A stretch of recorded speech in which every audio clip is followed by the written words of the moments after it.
Welcome to the Mr. Phelps Show.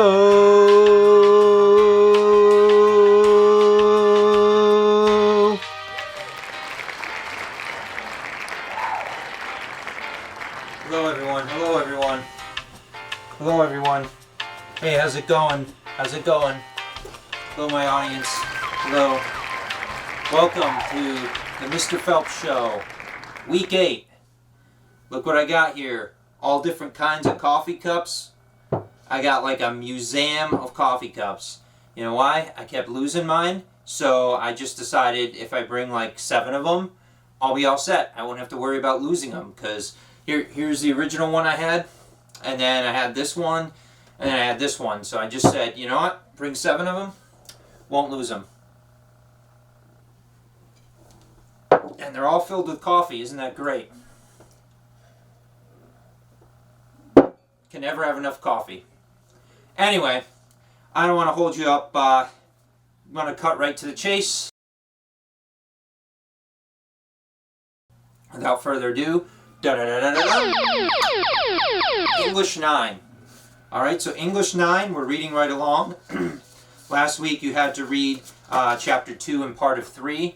And now I'm giving you the rest of the book to read. I know that seems like a lot, but honestly, you have that extra week at the end of the school year that we're saving for makeup work. So I'm assigning this until the following Monday, June 1st. So keep reading along. It moves pretty quick. It's not a super long novel of mice and men. So just keep moving along, keep reading, and you should be good. Where we are now, good thing to know is just know the characters, okay? In chapter 2, there's a lot of characters you learn about. They can get kind of confusing, so make sure you know what each character is, okay? And my homeworks will try to help you do that, to clarify, okay? Because there's so many different characters in there. You got Lenny and George, Candy, Curly, Curly's wife, who is named Curly's wife, and then a bunch of other guys, Slim, and then a bunch of other guys who kind of just work on the ranch there. So make sure you know them. You're also going to meet another guy, Crooks. So Crooks, Curly, Candy gets a little bit confusing. So make sure you know the characters as we go along. Got this cup.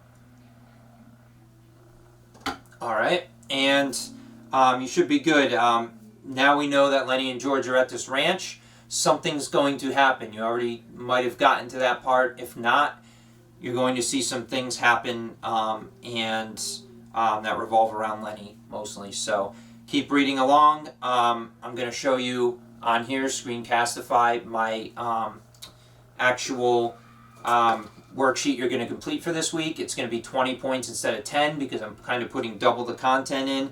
But you should be fine. So just read that along and you should be good.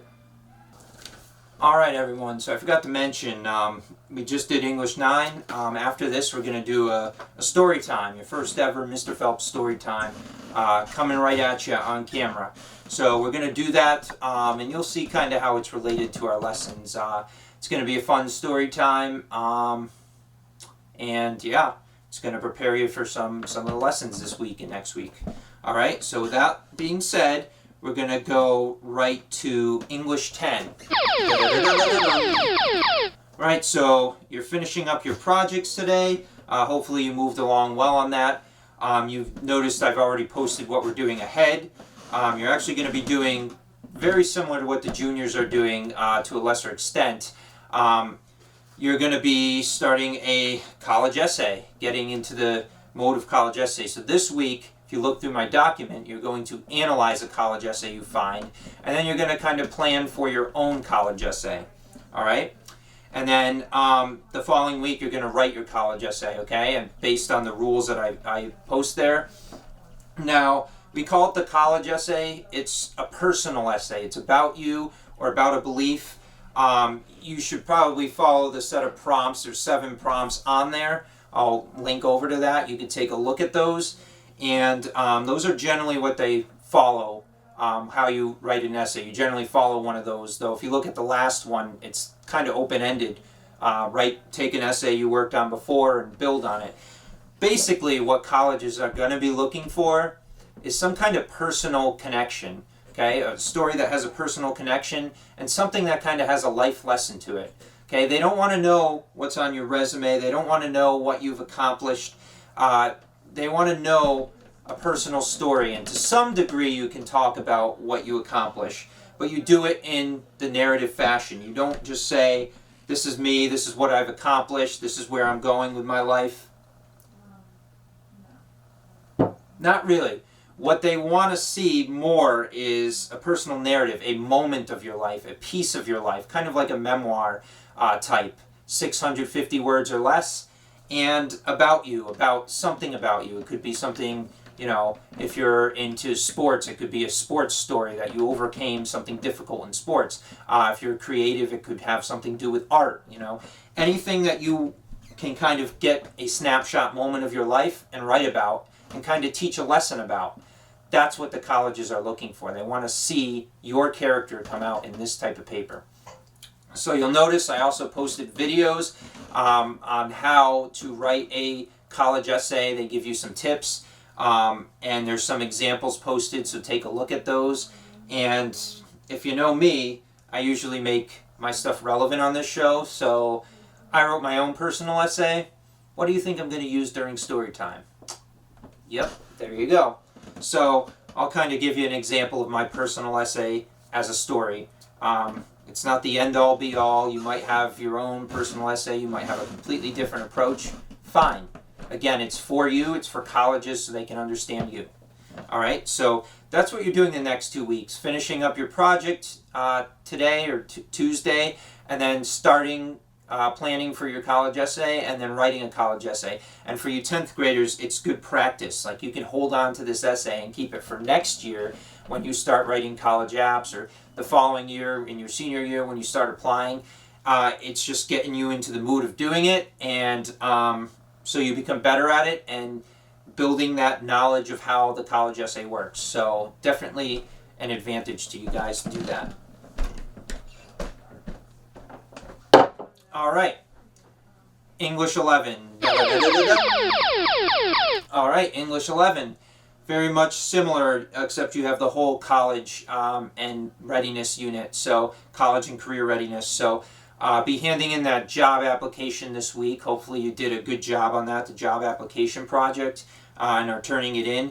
I am looking for detail, okay? On those questions, I want detail. You have to really buy that job. You want to apply for it as if you're really applying for that job. So answer them in a way that will grab the person's attention, whoever's hiring. You really want to make a case for it. Those have interview questions on them. Okay, those are typical interview questions. We're not going to do the interviews in person, but you kind of get a feeling for what some of the questions are that they ask. Some of them, not all, but so that's kind of the point there. On top of that, I'm also having you practice planning for this college essay. I don't want to just give you the essay and dump it on you and say, here you go.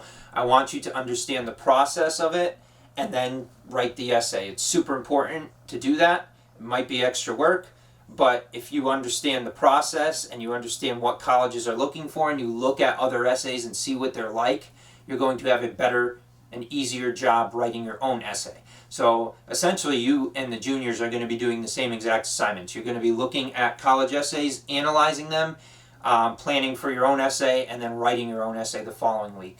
And lastly, in our college and career readiness unit, you have the email scenarios. Okay, I post 3 scenarios there. You're going to choose 2 and you're going to send me an email. This should be a pretty easy assignment, pretty assignment that you just have to get the message across to me, send it to me, and make sure you have appropriate spelling, grammar, you don't say too much, and you get right to the point.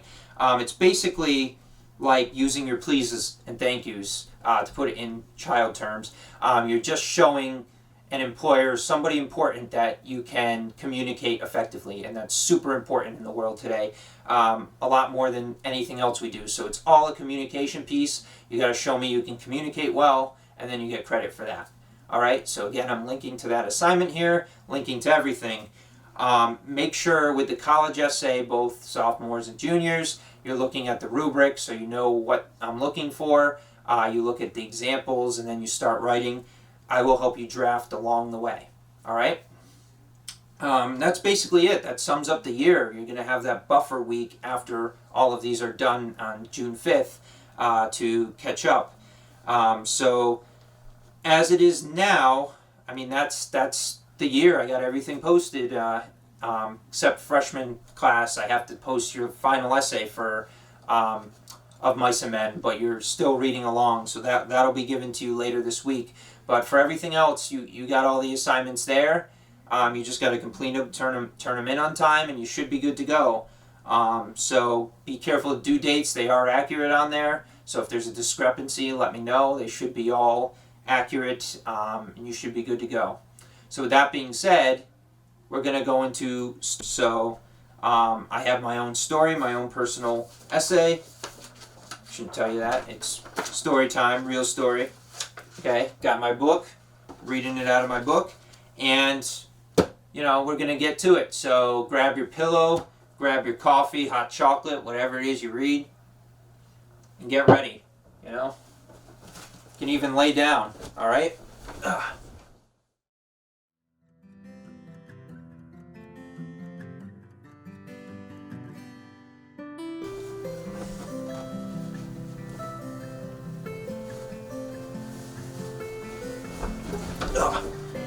Make sure you're cozy enough for the Mr. Phelps story time. Get your hot chocolate cocoa and get ready. Story time.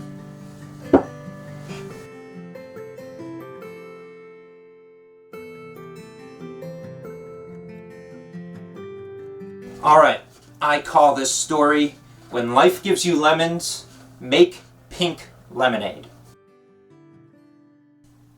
Sure, I could make lemonade, but I like to be different.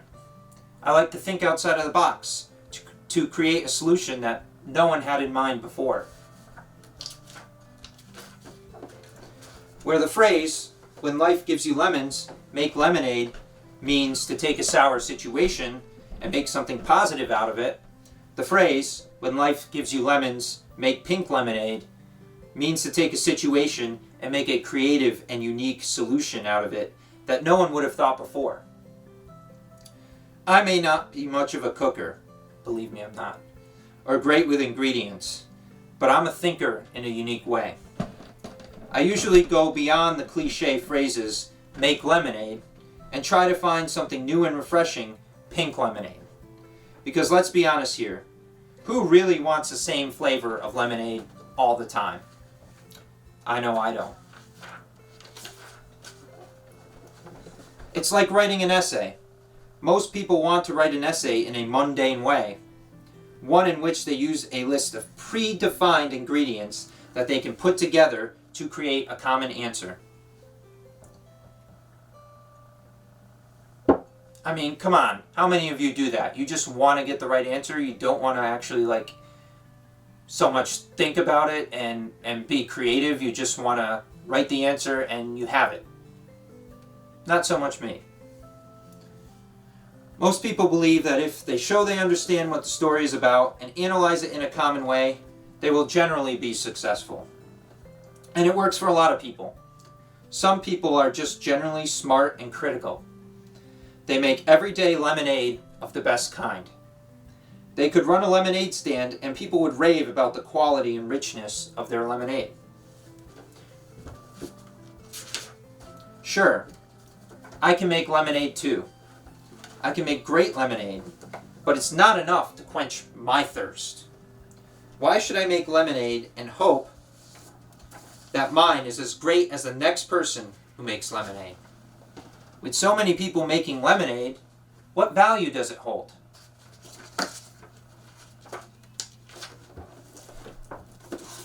There's a nice picture right there. When I was a kid, I used to make forts. Stuck inside on a rainy day, I could have simply turned on the television or played some video games. Those were certainly options I generally fell for, not gonna lie, but not at the expense of building my kingdom. Grabbing a blanket for my cape and some pillows, as I do here, for the roof of my house. I would even grab a stick to use as my scepter as I sat underneath my castle, controlling all my minions, which were an assortment of stuffed animals. I don't think I no longer have those, but you get the point. Sure, it might not have been a real kingdom, but considering the rain and the inability to be outside in a thunderstorm, I found my kingship to be the best solution out of a rainy day, creating my repertoire of a castle and a kingdom, as if I were Max from Where the Wild Things Are. Certainly, this wasn't the logical choice of playing video games and watching television. Very nice picture there. It required a bit more work to develop that extra pink pigment that makes lemonade so much more sweeter. But in the end, I had a story I couldn't experience or reproduce behind a television screen. I had an active memory that was truly beyond a scripted game or show. The added punch to lemonade to make it different than any other rainy day. To me, lemonade just isn't enough. I like to think about how I can make lemonade different, original, unique, more marketable. Instead of having the sweetest lemonade, I look to add the cherry on top, or strawberry, the extra sweetening that just makes my lemonade different. This one has lemonade in it, believe it or not. Good stuff. Let me show you the picture.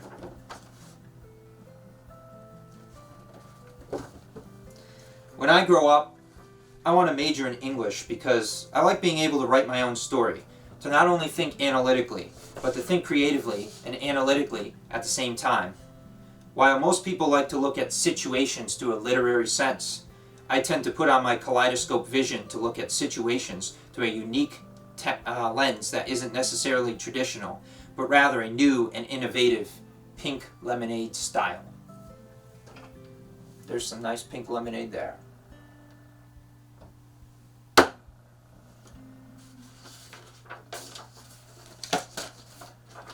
Alright, so how'd I do?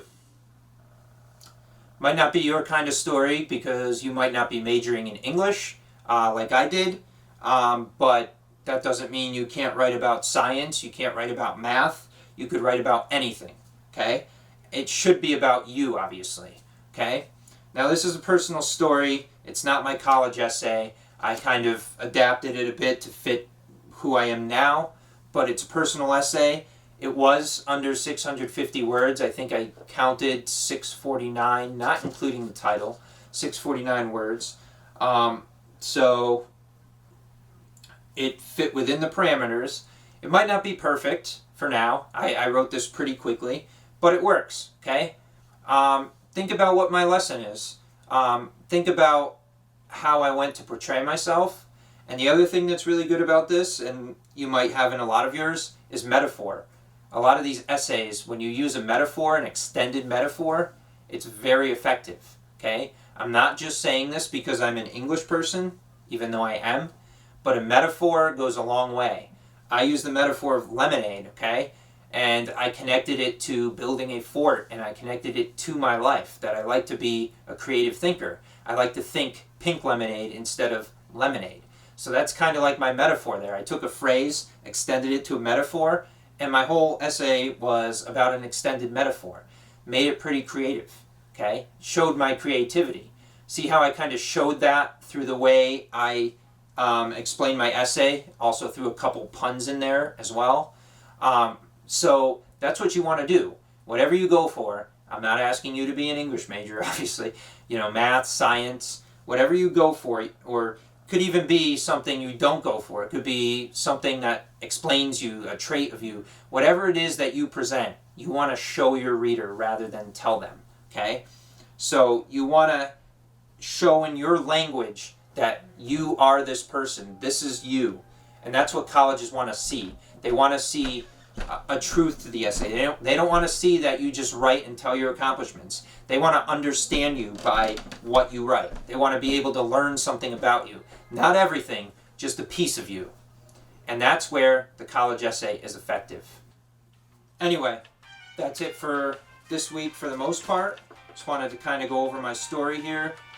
Stay tuned. We might have 1 or 2 more weeks, but I will let you know this. I said this on a couple episodes back and didn't follow up.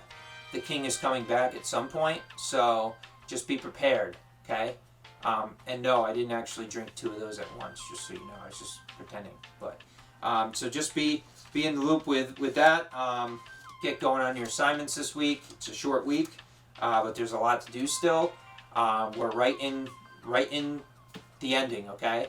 So let's get to it, and you know we'll have it'll be nice when we get to the end here. I'll miss you guys, but it'll be fun, and get to it. Thank you. Mr. Phelps Show, episode 8. See me next time. Keep coming back.